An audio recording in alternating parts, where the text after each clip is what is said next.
नमस्कार। कार्यक्रम सन्दर्भमा यहाँहरूलाई स्वागत छ। म अर्जुन नेपाल। हामी आजको कार्यक्रम सन्दर्भमा नेपाली सञ्चार जगतसँग जोडिएर संवाद गर्दैछौँ। त्यसको लागि हामीसँग आज अतिथिको रूपमा हुनुहुन्छ प्रदेश नम्बर 2 का आम सञ्चार प्राधिकरणका अध्यक्ष श्यामसुन्दर यादवज्यू। यहाँलाई कार्यक्रममा स्वागत छ। धन्यवाद। प्रदेश 2 को आम सञ्चार प्राधिकरणको अध्यक्ष हुनुहुन्छ। यो आम सञ्चार प्राधिकरणको यो काम कर्तव्य र अधिकारबाटै जाउँ। के हो र अहिलेको यो सन्दर्भमा वर्तमान अवस्थामा भनौँ न, यसको जस्तै कस्तो भूमिका रहेको छ, यहीँबाट सुरु गरौँ। अत्यन्तै राम्रो कुराबाट यहाँले चाहिँ सुरुवात गर्नुभएको छ। खास गरी यो आम सञ्चार प्राधिकरणको स्थापना चाहिँ प्रदेश 2 सरकारले मन्त्री परिषदको 2077 माघ 23 गतेको बैठकले चाहिँ गरेको छ। अध्यक्षहरूको चयन गर्यो। माघ 29 गतेदेखि हामीले चाहिँ नियुक्ति पाएका हौँ औपचारिक रूपमा। त्यसपछि हामीले चाहिँ काम थालेका हौँ र वैशाखमा चाहिँ बोर्डका सदस्यहरूको नियुक्ति भएको हो। र आम सञ्चार प्राधिकरणको मूल काम भनेको प्रदेश 2 भित्र रहेका आम सञ्चार माध्यमहरू, रेडियो, टेलिभिजन, पत्रपत्रिका, अनलाइन, न्यू मिडिया लगायतका जति पनि सञ्चार माध्यमहरू छ त्यसको चाहिँ नियमन गर्ने, अनुगमन गर्ने र नयाँ सञ्चार माध्यमहरूको चाहिँ दर्ता गर्ने, अभिलेखीकरण गर्ने र सञ्चार माध्यमहरूको चाहिँ सबलीकरण गर्ने, पत्रकारहरूको क्षमता, दक्षता, अभिवृद्धि लगायतका कार्यक्रमहरू चाहिँ गर्ने र पत्रकारितासँग सम्बन्धित पठन पाठनको लागि, अध्ययनको लागि चाहिँ कलेजहरूसँग समन्वय गरेर चाहिँ पत्रकारिताको पढाइ पनि सञ्चालन गर्ने लगायतका कामहरू हाम्रो रहेको छ। र अर्को काम भनेको प्रदेश सरकारले निर्दिष्ट गरेको आम सञ्चार माध्यमहरूको स्थापनाहरू पनि रहेको छ। प्रदेश सरकारले परिकल्पना गरेको छ रेडियो एफएम सञ्चालन गर्ने, टेलिभिजन सञ्चालन गर्ने, छापाखाना ल्याउने, अनलाइन मिडियाहरू चलाउने अनि ब्रोडसिट अखबार निकाल्नेसम्मका पनि परिकल्पना चाहिँ प्रदेश 2 सरकारले लिएको छ। र त्यो परिकल्पनालाई चाहिँ मूर्त रूप दिनको लागि, त्यसलाई चाहिँ व्यवस्थित रूपमा सञ्चालनको लागि चाहिँ आम सञ्चार प्राधिकरणको चाहिँ गठन भएको हो र हामी त्यस कार्यमा जुटेका छौँ। भनेपछि यहाँहरूको प्राधिकरण गठन भइसकेपछि अहिलेसम्म केही महत्त्वपूर्ण त्यस्ता कार्यहरू यहाँले गरिसक्नु भएको छ कि गर्नु बाँकी नै छ? एकदम। खास गरी हाम्रो यो प्रदेश आम सञ्चार प्राधिकरण प्रदेश नम्बर 2 को गठन भइसकेपछि सुरुमा चाहिँ हामीले अत्यन्तै समस्या झेल्नु पर्यो। बस्ने ठाउँसम्म थिएन, मन्त्रालयमै गएर त्यहीँ बसेर चाहिँ काम गर्नुपर्ने अवस्थाहरू थियो। हामी आइसकेपछि त्यसपछि लकडाउनहरू पनि झेल्नु पर्यो। कोभिड महामारीको जोखिमको स्थितिहरू थियो। त्यसबेला हामीले चाहिँ अब प्रदेश 2 भनेको अत्यन्तै भनौँ न पत्रकारहरू त्यहाँ क्षमतावान पत्रकारहरू छन्, अत्यन्तै खटिने पत्रकारहरू छन्, तर चाहिँ त्यसको स्वास्थ्य सुरक्षाको अवस्था अत्यन्तै जर्जर रहेको थियो। त्यस्तो अवस्थामा हामीले चाहिँ आम सञ्चार प्राधिकरण र मिडिया काउन्सिल संयुक्त रूपमा हामीले चाहिँ पत्रकारहरूलाई चाहिँ स्वास्थ्य सुरक्षा सामग्री वितरण गर्ने कार्य हामीले गऱ्यौँ। प्रदेश 2 का 8वटै जिल्लामा हामी सम्बन्धित जिल्लामै पुगेर नेपाल पत्रकार महासङ्घ शाखाहरूसँग समन्वय गरेर उहाँहरूलाई चाहिँ हामीले चाहिँ स्वास्थ्य सुरक्षा सामग्री हस्तान्तरण गऱ्यौँ। लगभग 800 जति पत्रकार महासङ्घको सदस्य रहेको छ। त्योसँगै हामीले चाहिँ 1000 प्याकेट बनाएका थियौँ स्वास्थ्य सुरक्षा सामग्रीको। ती सामग्रीहरू चाहिँ हामीले वितरण गऱ्यौँ। त्यति बेला कमसेकम त्यति हामीले चाहिँ गऱ्यौँ। त्यसपछि चाहिँ अब योजनाहरू बनाउने, आगामी कार्ययोजना कसरी जाने त्यो विषयमा हामीले चाहिँ गृह कार्यहरू गऱ्यौँ र कार्यालय सञ्चालनको कार्य चाहिँ हामीले यो अवधिमा गऱ्यौँ। अब यो वर्ष हामीले गर्नुपर्ने कामहरूको योजना बनाएका छौँ। त्यो हिसाबले चाहिँ अब हामी चाहिँ तयारीको अवस्थामा गइरहेका छौँ। यो वर्ष चाहिँ कामहरू चाहिँ सुरुवात हुन्छ। हजुर, जस्तै सञ्चार क्षेत्रमा त अब हामी अहिले धेरै नै अगाडि पनि बढिसकेका छौँ होइन। जस्तै एउटा दक्षताको हिसाबबाट, सिपको हिसाबबाट अथवा विकास सँगसँगै जस्तै विभिन्न अहिले अब मिडियामा जस्तै इलेक्ट्रोनिक्स मिडिया, पेपर मिडिया, अब इलेक्ट्रोनिक्स मिडियाभित्र फेरि अब अनलाइन मिडिया, त्यसमा पनि अब सोसियल मिडियाहरू छन् होइन, सामाजिक सञ्जालहरू छन्, फेसबुक, ट्विटर। अब यो सबैतिर हुँदा जस्तै विश्वसनीयता लाई यहाँहरूले कसरी हेर्नु भएको छ? किनभने मिडियाको विश्वसनीयता त महत्त्वपूर्ण कुरा हो, त प्राधिकरणको काम पनि त्यही होला सायद। यसलाई यहाँले अहिलेसम्म कसरी हेर्नु भएको छ? वास्तवमा अहिले चाहिँ मिडियामा चाहिँ विश्वसनीयताको अत्यन्तै अभाव चाहिँ खट्किँदै गएको छ। पत्रकार र पत्रकारिता क्षेत्रप्रति आम जनताको अत्यन्तै विश्वास रहेको छ। किनभने अब कहीँ न्याय नपाएपछि सबभन्दा पहिला चाहिँ अब ढकढकाउने ढोका नै हो, मिडियाको ढोका ढकढकाउने। प्रहरीले उजुरी लिइदिएन, हाम्रो कुरा सुनिदिएन, कहीँ कतै थिचोमिचो भयो या कतै समस्या पर्यो, अन्यायमा पर्यो भने सबभन्दा पहिला चाहिँ मिडियाकर्मीलाई नै सर्वसाधारणले खोज्ने गर्छन्।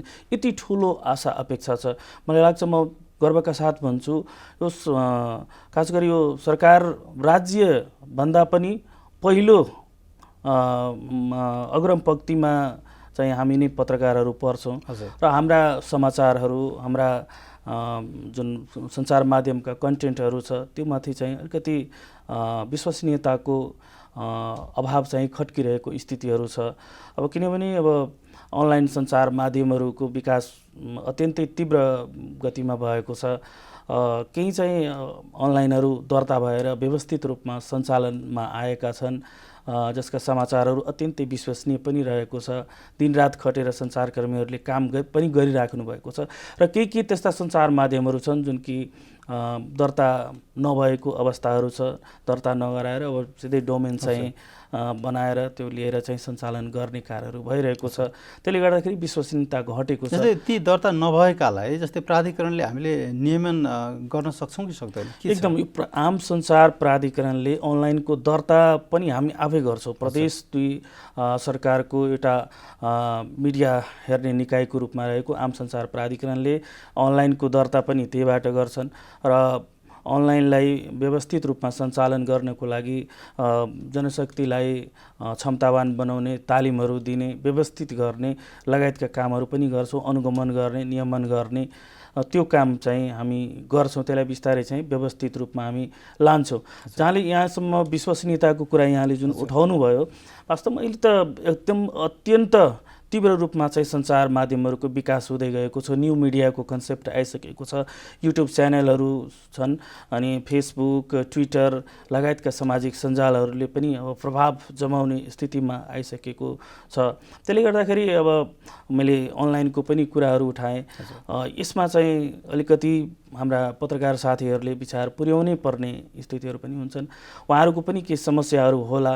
कतिपय समाचारहरू कपी भएर पेस्ट भएको, कपी पेस्ट भएर आएको कुराहरू पनि उठिरहेका छन्, त्यो पनि छन्। र अर्को कुरा के छ भने पहिला जुन हिसाबले पत्रकारिता हुन्थ्यो, न्युजलाई चेक एन्ड ब्यालेन्स जुन गरिन्थ्यो, त्यो चाहिँ अभाव देखिएको छ अलिकति। यसलाई चाहिँ वास्तवमा हाम्रा पत्रकार साथीहरूले, मिडिया कर्मीहरूले बुझिदिनुहुन्छ र त्यसलाई चाहिँ हामीले चाहिँ व्यवस्थित रूपमा लानका लागि हामीले चाहिँ आवश्यक गृह कार्यहरू गरिरहेका छौँ। जस्तै यो अभाव भनेर यहाँले निवेदन गर्नुभयो पर्खर, जस्तै अभाव देखिनुको पछाडि केही कारण यहाँले अनुमान गर्नुभएको छ? अभाव देखिनु पछाडिको कारण धेरै छन्। पत्रकारिता क्षेत्रमा चाहिँ उत्साह लिएर युवा साथीहरू आइराख्नु भएको छ। एकदम पत्रकार भएपछि छुट्टै मान सम्मान हुन्छ, समाजले पनि आदर गर्छन् र शोषित उत्पीडितका आवाजहरू, समाचारमा नअटाएका विषय वस्तुहरूलाई म उठाउँछु भनेर सोचका साथ आउँछन्। आफ्नो गाउँठाउँको विकास गर्छु, जिल्लाका विभिन्न व्यथितिहरू छन्, यसलाई म आफ्नो सञ्चार माध्यममा राख्छु, म पत्रकारै बन्छु भनेर आउँछन्।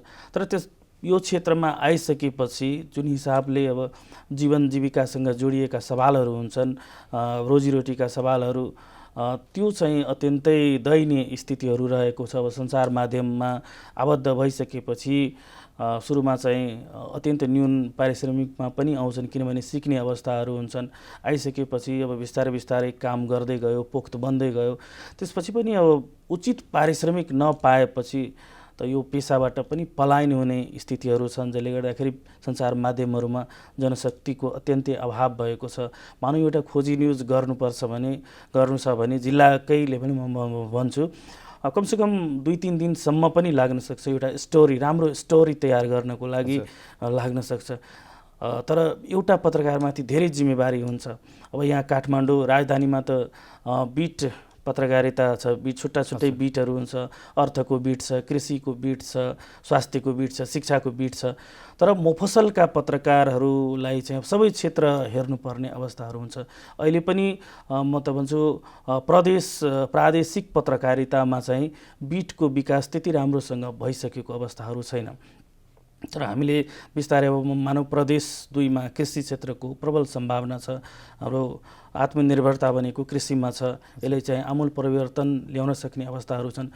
कृषि क्षेत्रमा रिपोर्टिङ गर्नेहरूलाई चाहिँ कृषि बिटको तालिम दिने, खेलकुदमा जो छ भने खेलकुदको, स्वास्थ्यको, अब बिट वाइज पत्रकारिताको विकासका लागि चाहिँ हामीले चाहिँ गृह कार्य गर्छौँ, अगाडि बढ्छौँ। त्यो आवश्यक छ। जस्तै अब अहिले यहाँले पनि भर्खर कुरा उठाउनु भयो, जस्तै अहिले कोरोना महामारी अब यो विश्वभरि नै छ। त्यसमा अब हामी पनि यसबाट प्रभावित छौँ।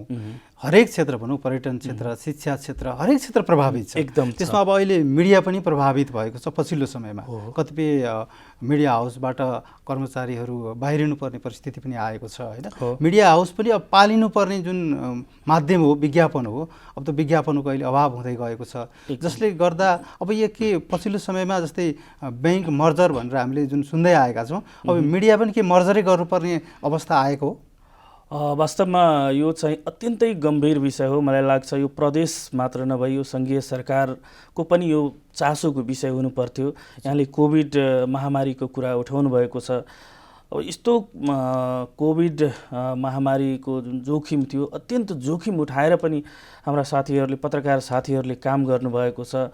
सञ्चार माध्यममा सूचना प्रवाह गर्ने कार्यलाई निरन्तरता दिँदै आउनुभएको छ। मै चाहिँ एउटा यो पदमा आउनुभन्दा अगाडिको म कुरा स्मरण गराउन चाहन्छु। मै चाहिँ अब रिपोर्टिङका क्रममा खटिँदै गर्दाखेरि म आफै सङ्क्रमित भए। धरानको आइसियुसम्मको पनि यात्रा तय गर्नु पर्यो। यस्ता पत्रकारहरू मलाई लाग्छ धेरै छन् प्रदेश 2 मा। म प्रदेश 2 तिर म जान चाहन्छु। जोखिम उठाएर पनि हाम्रा साथीहरूले काम गर्नुभएको छ। आफ्नो दायित्वबाट रतिभर पनि पछाडि हट्नु भएको छैन। तर सरकारको पनि दायित्व हो उहाँहरूको संरक्षण गर्ने, उहाँको स्वास्थ्य सुरक्षादेखि लिएर जीवन जीविकाको सवालहरूमा जुन हिसाबले काम हुनुपर्थ्यो त्यो हुन सकेको छैन। किनभने एउटा म पत्रकार भएको नाताले पत्रकारको पीडा, पत्रकारिता क्षेत्रको पीडा, दुःखहरू मलाई थाहा छ, म बुझ्छु। अब प्रदेश 2 मा चाहिँ यो दोस्रो चरणको जुन कोभिडको लहर थियो, त्यो लहरका क्रममा चाहिँ 2 जना मिडियाकर्मी प्रदेश 2 ले गुमाउनु परेको अवस्थाहरू छन्। रौतहटबाट 2 जना सञ्चारकर्मी हामीले गुमाएका अवस्था छन्। उहाँका परिवारजनको अवस्था के छ, भरण पोषणका कुराहरू आउन सक्थ्यो या केही राहतका कुराहरू आउन सक्थ्यो, त्यो चाहिँ अहिलेसम्म नआएको अवस्थाहरू छ। यस्ता अब गम्भीर विषयहरूमा जो समाजका लागि, राष्ट्रका लागि दिनरात खट्ने, कलम चलाउने पत्रकारहरूले अब ज्यान गुमाउँदासम्म पनि जिम्मेवार निकायहरूले वास्ता नगरिदिँदा चाहिँ दुःख त लाग्छ। किनभने म एउटा पत्रकार हुँ, पत्रकारको पीडा मलाई थाहा छ। अवश्य यो अत्यन्तै गम्भीर। अहिले हामीले अघि भर्खरै पनि कुरा गऱ्यौँ, जुन विश्वसनीयताको कुरा गरिराखेका छौँ। यसमा जस्तै अहिले पछिल्लो समय यो सिटिजन जर्नलिजम भनेर पनि यो अवधारणा आएको छ। प्रत्येक नागरिक पत्रकार एकदम हैन। अब यसले विश्वसनीयतामा कस्तो असर पार्ला, यहाँलाई के लाग्छ? वास्तवमा विश्वसनीयतामा असर त पर्छ नै, तर एउटा कुरा आम नागरिकले पनि बुझिरहेका हुन्छन्। किनभने अब सामाजिक सञ्जालमा आएका सबै कुराहरू 100% सत्य नै हुन्छन् भन्ने कुरा छैन। मलाई लाग्छ आम सञ्चार माध्यम लगायत अनि त्यो यहाँले जुन कुरा उठाउनु भयो सामाजिक सञ्जालको कुरा, त सामाजिक सञ्जालमा आएका सबै कुराहरू किनभने भेरिफाई नभएर पनि आएका हुन्छन्। कुनै ठाउँमा दुर्घटना भयो भने अब ट्याक्क चाहिँ कसरी एउटा फोटो खिचेर राखिदिएको हुन्छ, अपुष्ट जानकारीहरू हुन्छ या कुनै घटना भएका हुन्छन्। तर पत्रकारले र सञ्चार माध्यमले चाहिँ सूचना दिँदाखेरि त्यो पोख्त हुन्छ, पुष्ट हुन्छ र विश्वसनीय हुन्छ। यहाँले योभन्दा अगाडि पनि अनलाइन मिडियाका कुराहरू उठाउनु भएको छ। हाम्रा पाठकहरू पनि बिस्तारै जस्तै अहिले समस्या के भयो भने जस्तै अहिले हामीसँग हातमा मोबाइल छ हैन, मोबाइल डक्टरसँग पनि छ, इन्जिनियरसँग पनि छ, एउटा कृषकसँग पनि छ हैन। त्यो हिसाबबाट उनीहरूले त कुनै पनि घटना कुनै पनि चिज उनीहरूले खिचेर ट्विट गर्न पनि सक्ने भए, फेसबुकमा राख्न पनि सक्ने भए हैन। त्यो सूचनालाई लिएर अहिले त पत्रकारहरूमाथि अथवा पत्रकारले यस्तो लेख्यो उस्तो लेख्यो भनेर पनि भन्ने गरिन्छ। यसलाई अब नियमन कसरी गर्ने के?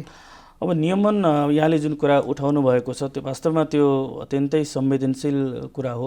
प्रत्येक अहिलेको अवस्थामा त प्रत्येक हातमा मोबाइल छ। हामी 21औं शताब्दी मा गुज्रिरहेका छौँ, पार गरिरहेका को अवस्थाहरू छ। यस्तो अवस्थामा चाहिँ हातमा मोबाइल छ, कुनै घटना भयो केही भयो उसलाई मनमा जे लाग्यो त्यो कुराहरू चाहिँ सामाजिक सञ्जालमा राख्ने गरिन्छ। त्यो सामाजिक सञ्जालमा राखिने सबै विषयवस्तुहरू समाचार नहुन सक्छ। त्यही भएर चाहिँ यो कुरामा चाहिँ ध्यान पुर्याउनु पर्ने हुन्छ। पाठकहरूले यो अधिकार हजुरहरूसँग छ कि छैन? जस्तै मैले प्राधिकरणसँग सोध्न चाहेँ, जस्तै जुन आम सञ्चार प्राधिकरण भनेर यहाँहरूको जुन गठन भएको छ, यो त्यो नियमन गर्न सक्ने अधिकार सरकारले हजुरहरूलाई दिएको छ कि छैन? अब अधिकारै छैन भने त अब त्यो हेर्ने मात्रै भयो, केही पनि गर्न सकिएन हैन। सरकारसँग हामी के माग गर्न सक्छौँ? त्यस्तो अधिकार प्रदेशलाई दिनुपर्छ अथवा प्रदेशमा पनि जस्तै नेपाल टेलिभिजन छ हैन, रेडियो नेपाल छ, उनीहरूको पनि प्राधिकरणले अनुगमन गर्न सक्छ कि सक्दैन, के छ त्यसमा? यहाँले जुन कुरा उठाउनु भएको छ वास्तवमा यो सामाजिक सञ्जाल न्यू मिडियाहरूको कन्सेप्ट जुन आएको छ, प्रदेश सरकारले ती आम सञ्चार माध्यमहरूको अनुगमन गर्ने, नियमन गर्ने, त्यसलाई चाहिँ कानुनको दायरामा ल्याउने लगायतका विषयवस्तुहरू लाई व्यवस्थित गर्नकै लागि चाहिँ आम सञ्चार प्राधिकरणको गठन गरेको छ। आचार संहिता पालना भएको छ छैन त्यसको लागि चाहिँ मिडिया काउन्सिलको गठन भएको छ। त्यो अधिकार चाहिँ हामीलाई छ।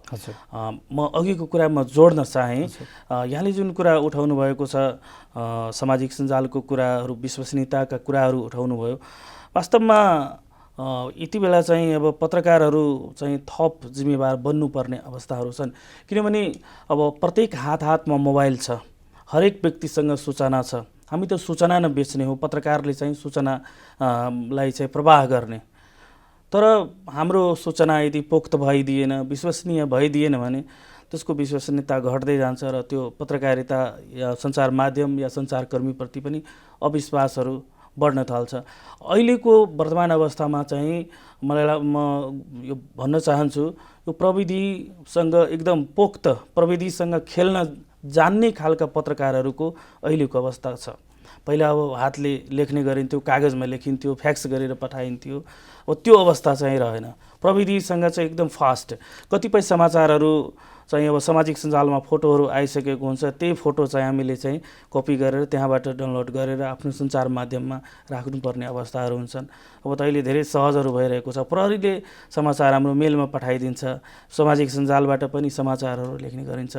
अब हामी कहाँ छौँ? प्रहरीले पठाएको समाचारलाई चाहिँ बनाएर आफ्नो सञ्चार माध्यममा राख्ने, सामाजिक सञ्जालमा आएका समाचारहरूलाई, सूचनाहरूलाई चाहिँ न्युज बनाएर हामी हालिरहेका हुन्छौँ।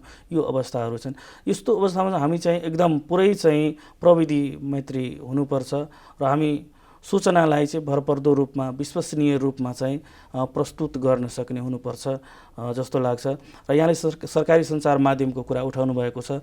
प्रदेश 2 वास्तवमा प्रदेश 2 मा चाहिँ अब मिडियाको हिसाबले, पत्रकारिताको हिसाबले यो चाहिँ जसरी चाहिँ अब राजधानीले चाँडै चाहिँ फड्को मार्यो, सञ्चार माध्यमहरूको विकास भयो, उचित ठाउँ पायो, आर्थिकदेखि लिएर विभिन्न सहयोगहरू पनि भयो।